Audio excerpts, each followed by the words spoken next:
Hello and welcome back to JEE nerds. तो आज के वीडियो में अपन बात करने वाले हैं जेईई प्रिपरेशन का एक बहुत ज़्यादा महत्व दिया हुआ शब्द रिवीजन पे। और महत्व इसको हम दे रहे होते हैं, हमारे टीचर्स दे रहे होते हैं, लेकिन जितना ज़्यादा इसको महत्व हम देते हैं उतना ही कम महत्व इसको तुम लोग दे रहे हो, जबकि तुमको इसका डबल महत्व देना चाहिए। रिवीजन कैसे करना है, कैसे होना चाहिए, कितनी फ्रीक्वेंसी पे होना चाहिए और रिवीजन के क्या क्या फ़ायदे हैं, उस पर आज के वीडियो में अपन बात करने वाले हैं। तो इसके बाद अगर कोई बच्चा अभी तक समझ नहीं रहा है कि रिवीजन करना क्यों ज़रूरी है, और समझ भी गया है कि रिवीजन करना है, समझ आ रहा है बट मोटिवेशन नहीं आ रही, स्केड्यूल में नहीं डाल पा रहे, सही तरीका नहीं समझ आ रहा रिवीजन का, तो आज सारे डाउट्स हमारे रिवीजन को लेकर पूरे होने वाले हैं, खत्म होने वाले हैं। और इसी के साथ अपन वीडियो को स्टार्ट करते हैं। तो सबसे पहली चीज़, understand the importance of revision. देखो हमारे साथ ये होता है कि हम अपने डेली स्केड्यूल में रिवीजन को इंक्लूड नहीं करते हैं। हमें पता होता है कि अच्छा रिवीजन करना है, बट हम ये सोचते हैं कि कभी बैठेंगे, कभी ना कभी तो कर ही लेंगे। अच्छा एक रिवीजन करना है, मैंने अपनी चेकलिस्ट में डाल दिया, कब कहाँ कैसे वो नहीं पता, बट देखिए करना है, मालूम है, ठीक है, अच्छी बात है। देखो बात ऐसी है कि अगर तुमने कोई चीज़ पढ़ी, if you study something and you don't revise it, you are bound to forget within some time, क्योंकि तुम सुपर ह्यूमन तो हो नहीं। और होगा क्या, जो जो तुमने चीज़ पढ़ी है that will be as good as new to you. तो फ़ायदा कुछ नहीं निकलेगा अगर तुमने रिवाइज नहीं किया ना, तो तुम देखोगे you are forming backlogs for yourself at the end of the day, क्योंकि तुमने कोई चीज़ पढ़ी, यहाँ पे स्टेप 1 पे तुमने वो चीज़ पढ़ ली। अब तुमने धीमे धीमे धीमे जो है, इतना तुम्हें आता था, धीमे धीमे धीमे वो जो है चीज़ तुम्हें भूलने लगी। हुआ ये कि जब वक्त रहते तुमने इसको रिवाइव नहीं किया ना, तो ये जो था वो बन गया पूरा फ्लैट लाइन, 0 पे आ गया, और अब वो स्टेप 2 पे तुम्हारे लिए बन गया बैकलॉग। इसके बाद फिर तुम वीडियो देखोगे कि बैकलॉग कैसे रिमूव करे, बैकलॉग का क्या किया जाए, बैकलॉग स्ट्रैटेजी बता दो, 11th वेस्टेड स्ट्रैटेजी बता दो। ये सारा तुम वहीं के वहीं अवॉइड कर सकते थे अगर तुम वक्त रहते रिवीजन कर लेते, ठीक है। मेरे बालों के लिए मैं ज़रा माफ़ी चाहूँगा, अब इनको कटाना ही पड़ेगा, मान नहीं रहे, ठीक है। तो all the time spent on studying it would be wasted. जो इन द फर्स्ट प्लेस तुमने यहाँ पे सारा का सारा टाइम लगाया था वो सारा वेस्ट हो जाएगा, क्योंकि भाई साहब अब वो जो चीज़ यहाँ ये पढ़ी थी वो तो बची नहीं, वो 0 हो गई, तो कोई फ़ायदा नहीं है। इसलिए वक्त रहते रिवीजन करना जो है बहुत बहुत ज़्यादा इंपॉर्टेंट है। ये बात तुम्हें अब मेरे हिसाब से समझ आ गई होगी, ठीक है। तो अगली बात पे चलते हैं कि साहब रिवीजन करना कैसे होता है। आपने बता तो दिया कि रिवीजन करना क्यों है, तो रिवीजन करना कैसे है उस पर बात कर लेते हैं। सारे एस्पायरेंट्स, चाहे तुम 2026 के एस्पायरेंट हो, 2027 के एस्पायरेंट हो, 2028 के भी अगर एस्पायरेंट हो, अभी 10वीं में जा रहे हो, तो भी तुम्हारे लिए बता देता हूँ, रिवीजन हमेशा 3 फेजेस में किया जाता है, खासकर जेई के लिए, जेई जो इतना बड़ा सिलेबस है, 3 फेजेस में रिवीजन होगा। तुम्हारा सबसे पहला फेज या पहला स्टेप होगा रिवीजन वाया डेली रूटीन, ठीक है। तुम्हें अपने डेली रूटीन में रिवीजन को लेकर आना है।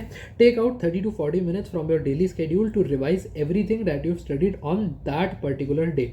सपोज करो आज मंडे है, ठीक है, आज मंडे है, अगर आज के दिन में मेरी सो एंड सो, मैं यहाँ लिख देता हूँ, आज के दिन में मेरी इस टाइम से इस टाइम तक क्लास लगी, इस टाइम से इस टाइम तक मैंने ब्रेक लिया, इस टाइम से इस टाइम तक मैंने सेल्फ स्टडी करी, ठीक है, ये हो गया टाइम। अब रात को अगर मैं 12:30 सोता हूँ या 1 सोता हूँ, तो 12:30 से पहले का आधा घंटा, मतलब 12:30 से पहले आधा घंटा, मतलब 12 बजे से 12:30 बजे तक मैंने इस सारे को करना है रिवाइज। और कैसे रिवाइज करना है वो भी बता देता हूँ।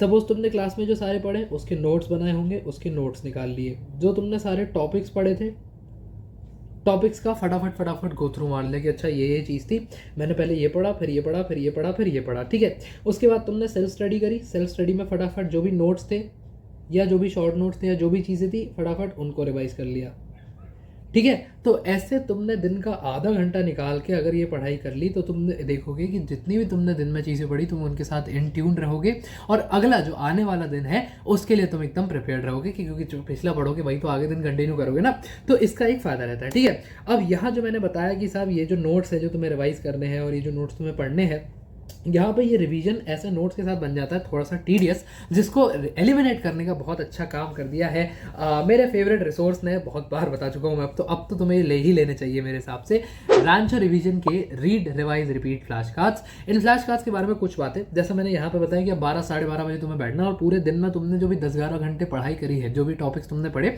फर्ज करते हैं कि आज तुमने पढ़ा है एटॉमिक स्ट्रक्चर, ठीक है। एटॉमिक स्ट्रक्चर में तुमने मोहर बरी रूल पढ़ा, इलेक्ट्रॉनिक कॉन्फ़िगरेशन के रूल्स पढ़े, क्वांटम नंबर के बारे में चीज़ें पढ़ी, और ये सारा तुमने पढ़ा।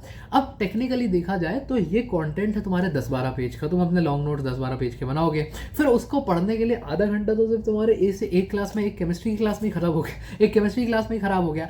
लेकिन अब यही तुमने इस कार्ड में देखो अगर, तो यहाँ शुरुआत बोहर बरी रूल से लेके magnetic quantum number, spin quantum number, ये सारी चीज़ें इस छोटे से फ्लैश कार्ड में बना दी है इन लोगों ने, जिसको तुम 5 मिनट के भीतर पढ़ के निपटा सकते हो। और कोई चीज़ याद नहीं हो रही तो इसमें जानकारी दी हुई है, साथ बाय साइड तुमने लिख ली, तुम्हें और बेटर याद हो गया, थोड़ा दिमाग में रिइंफोर्स हो गया, मसल मेमोरी काम आ गई। तो ये कार्ड इसमें बहुत ज़्यादा हेल्प करते हैं।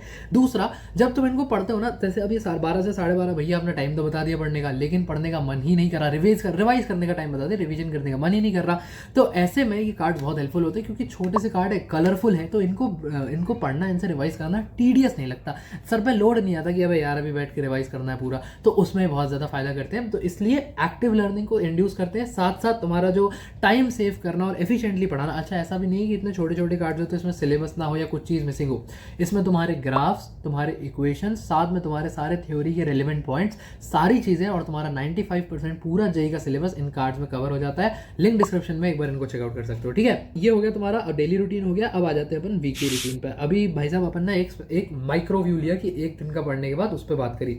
अब हफ्ते के जो 7 दिन होंगे, 7 दिन का मिला के तुम एक वीकली रिविजन करोगे। मैं इसको संडे टू संडे करता था, क्योंकि मेरा संडे जो था वो फ्री रहता था, तुम अपना किसी भी दिन कर सकते हो। इसमें क्या होगा, जो भी सारे तुम्हारे डिफिकल्ट क्वेश्चंस रहे, जो तुम्हें लगा कि अच्छा पिछले एक हफ्ते में मैंने सपोज करो फिजिक्स में ये टॉपिक्स पढ़े, केमिस्ट्री में ये टॉपिक्स पढ़े, मैथ्स में ये टॉपिक्स पढ़े, क्योंकि दिन में तो तुमने कुछ चीज़ें ही पढ़ी होगी, हफ्ते भर में तुम काफ़ी कुछ एकम्प्लिश कर चुके होगे। तो सबसे पहले सारे रिविजिट करना, डिफिकल्ट क्वेश्चन जो अपन ने मॉड्यूल में नहीं होते, जो क्वेश्चन को अपन एनसर्कल करके छोड़ देते हैं, उनको रिविजिट करना है। वो सारे कंसेप्ट जो तुम्हें लगता है डिफिकल्ट थे, नहीं समझ आया, थोड़ा सा बेहतर अंडरस्टैंडिंग हो सकती है, उनको दोबारा समझना है जाके। और डाउट सॉल्विंग या रीपॉलिशिंग ऑफ कंसेप्ट्स। रीपॉलिशिंग कैसे कि तुमने वाईटी से उस लेक्चर को दोबारा देख लिया, तुम्हारा कोई अर्जुना बैच का या कोई फिजिकल जो भी वेदांतु वगैरह के बैच का अगर एडटेक का है, तो वो लेक्चर तुमने दोबारा रिविजिट कर लिया। ऑफलाइन में है तो तुमने गूगल से उसके बारे में पढ़ लिया। मतलब जो भी कंसेप्ट तुम्हें उस समय नहीं समझ आया था लाइव क्लास में, उसको तुमने रिविजिट करके स्ट्रेंथन कर लिया, ताकि बात के लिए वो ना बच जाए। ठीक है, और एक और चीज़ कि ये जो है थोड़ा एलाबोरेट टाइप का रिवीजन रहेगा। पिछले में आधे घंटे ही था दिन में, इसमें तुम्हें 3-4 घंटे का समय लग सकता है, क्योंकि तुम्हें एक साथ 7 दिन का कंटेंट निकालना है। तो मैं संडे का सेकंड हाफ इसके लिए रिजर्व रख लेता था। तुम भी ऐसा कर सकते हो, जो भी दिन तुम्हारे लिए फ्री हो, मंडे टू मंडे करना है, ट्यूसडे टू ट्यूसडे करना है, बस वीकली होना चाहिए, तो वो कंप्लीटली तुम्हारे ऊपर है। ठीक है, तो ये रहेगा तुम्हारा वीकली रूटीन। अब फाइनल फेज जो है, जो एक मैक्रो व्यू, मैक्रो मतलब दूर दराज का ऐसे जूम्ड आउट व्यू, वो है तुम्हारा मंथली रूटीन। मैं क्या करता था इसमें, मैं हर महीने की जो लास्ट डेट होती थी, जैसे 30th या फरवरी है तो 28 या 30 to 31 इस दिन पे बैठ जाता था, और इसमें भी मैं आधे से पूरा दिन देता था, इस चीज़ को भी मैं देता था वक्त। क्या करते थे अपन, quick recap of what all you have completed in the past month. ठीक है, अब ऐसा नहीं मैं कह रहा कि तुम जो महीने दर महीने की चीज़ है, जैसे तुमने महीने में 11 टॉपिक पढ़ लिए, तो 11 के 11 टॉपिक एक साथ रिवाइज करो, दैट इज नॉट फीजिबल, उसमें 2-3 दिन लग जाएंगे। लेकिन फटाफट 11 टॉपिक्स को एक बार गो थ्रू कर लिया, चाहे तो उनके रैंचो के कार्ड्स गो थ्रू कर लिए या शॉर्ट नोट्स गो थ्रू कर लिए, और देख लिया कि इसमें कोई ऐसी चीज़ तो नहीं है जो मुझे समझ ना आई हो, जिसमें दिक्कत हो। अगर ऐसा है तो उसको फट पहले निपटा लिया। और दूसरा, जब तुम ये टॉपिक्स ही देख लोगे ना, तो तुम्हें एक बेसिक अंडरस्टैंडिंग हो जाएगी कि हाँ मैंने ये चीज़ें पढ़ी है, तो तुम अपने ट्यून में रहोगे अपने सिलेबस के साथ। ठीक है, run through of the short notes और कार्ड्स फॉर दीस टॉपिक्स मैंने बता दिया। किसी भी तरीके का गैप तुम्हें लग रहा है, बैकलॉग मतलब तुमने कोई चीज़ छोड़ दी थी उस समय, क्लास में ये चीज़ रह गई थी कि अच्छा घर जाके पढ़ना, और वो घर जाके किसी भी कारणवश तुमने पूरी नहीं करी, इस टाइप की चीज़ें या कोई भी डाउट्स है, उनको तुमने फटाफट रेक्टिफाई कर लिया और तुम्हारा काम हो गया। ठीक है, फाइनल चीज़ पे चलते हैं, if you can't recall stuff right. देखो, मेरे को ये दिक्कत होती थी, ये मैंने अपने साथ समझा, हो सकता है तुमको भी हो, तो मैं तुमको बता दे रहा हूँ। अगर तुम्हें लगता है कि तुमको चीज़ें आसानी से याद नहीं हो रही हैं, चीज़ें याद करने में दिक्कत आती है, तो रिवीजन के टाइम ना चीज़ों को लिखो। अगर तुम जैसे रैंचो के कार्ड से रिवीजन कर रहे हो, तो इसमें ये सारे जो पॉइंट्स लिखे हुए हैं, जैसे आइडियल प्रेशर का फॉर्मूला है real pressure plus an² / v², तो मैंने अपनी एक छोटी सी कॉपी ली, मैंने उसमें लिखा P ideal = P real plus an² / v², ऐसे पूरा मैंने लिखा। इससे तुम्हारी मसल मेमोरी एक्टिवेट होती है, तुम्हें चीज़ें बेहतर याद रहती है। मेरे को इससे फ़ायदा होता था। अगर किसी को दिक्कत है कि याद नहीं हो रहा है या दिमाग में चीज़ें नहीं रह रही है, कोई बात नहीं, अगर ना कार्ड यूज़ करने तो अपने जो लॉन्ग नोट्स हैं उन्हीं को जब रिवाइज करो, तो साथ में शॉर्ट नोट्स बनाओ, कुछ भी करो, लिखो। जितना ज़्यादा लिखोगे उतना ज़्यादा चीज़ें याद होंगी। अगर तुम्हें याद करने में प्रॉब्लम होती है तो ये तुम्हारे काम आएगा। ठीक है, बाकी सब्सक्राइब कर सकते हो चैनल को, अगर वो भी एक बढ़िया काम है। अभी कॉन्टेंट जो है थोड़ा सा अच्छा आ रहा है, और पढ़ाई करते रहो। All the very best, good bye.